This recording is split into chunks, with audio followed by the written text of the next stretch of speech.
Hey guys, welcome back to the channel. You're watching Shark House Entertainment, and I am your host, Brian Gatto.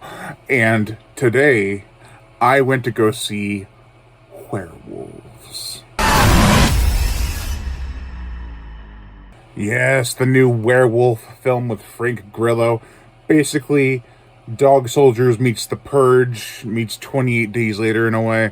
It's definitely a different take on what could happen. It's like a zombie apocalypse, but it only happens during one night, or maybe a couple nights throughout the year. So it's interesting because you have to be a lot more boundary pushing with a concept like that.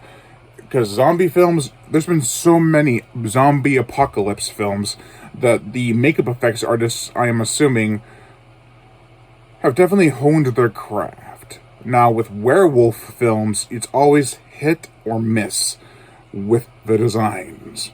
We got this. And not only are all these effects mother effing practical, but they look good. There are the obvious limitations. There is some stiffness, but that's to be expected. This is not a multi-million-dollar film. I mean, it might be multi-million, but not like multi-tens of millions, I don't think. It's a decent budget from what I could gather. I could never find the exact amount that it cost, not yet at least. But I do think that there's a lot of strengths, but a lot more weaknesses with this film. I'll start off with the positives and say that the effects are good 95% of the time. Some of the transformation sequences, like near the end, are not that good, but I think during the laboratory breakout, they look much better. But then when they escape, it's not the effects that are the problem, it's the lens flares and flashing lights. It's a really distracting sequence, which were done to hide the, you know it, limitations.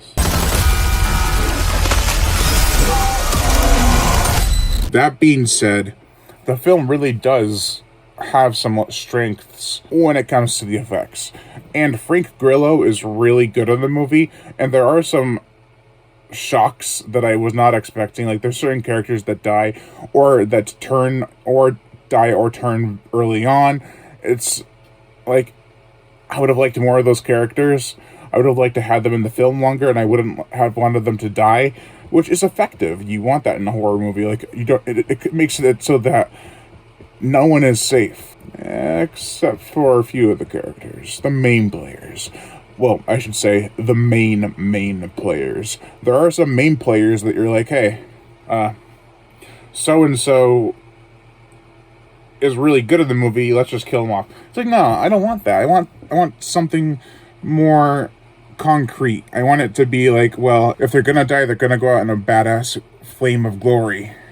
And that doesn't happen. Neither time. There are two characters I really wish were in the film more. Another thing this film does well, though, is that it leaves room for a sequel with certain elements.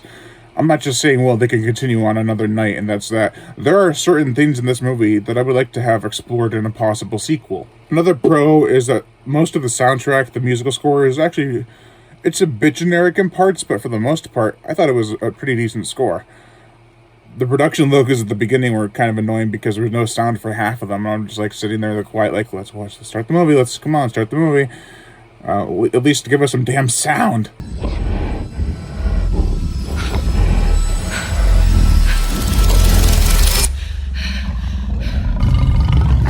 And I have to get into the cons now.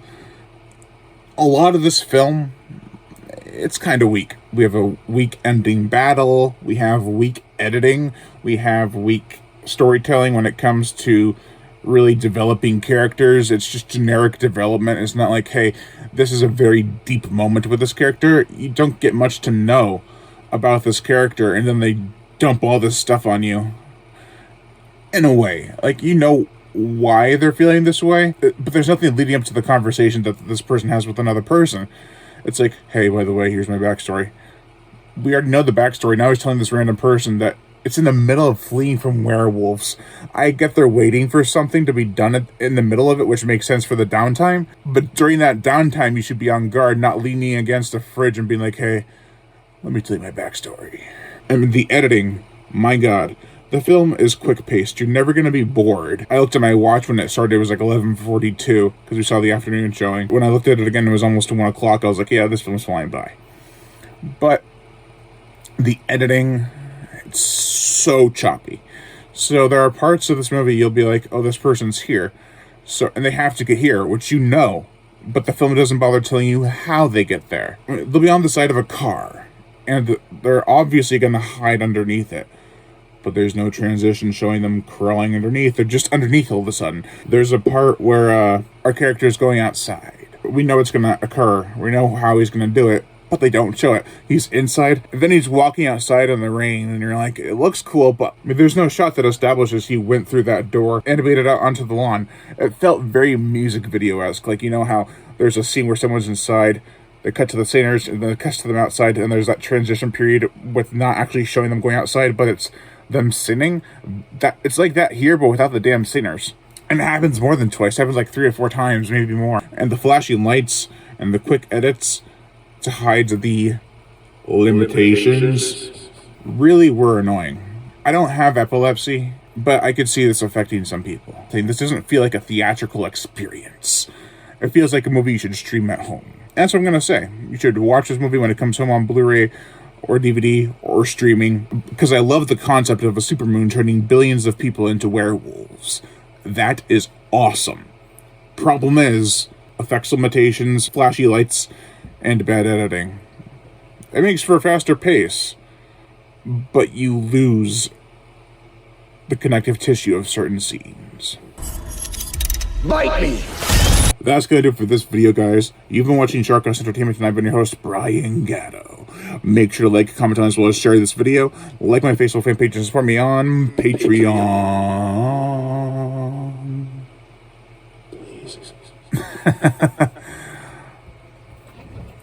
Also, hit that notification bell to be notified every time I make a new video, and as always, so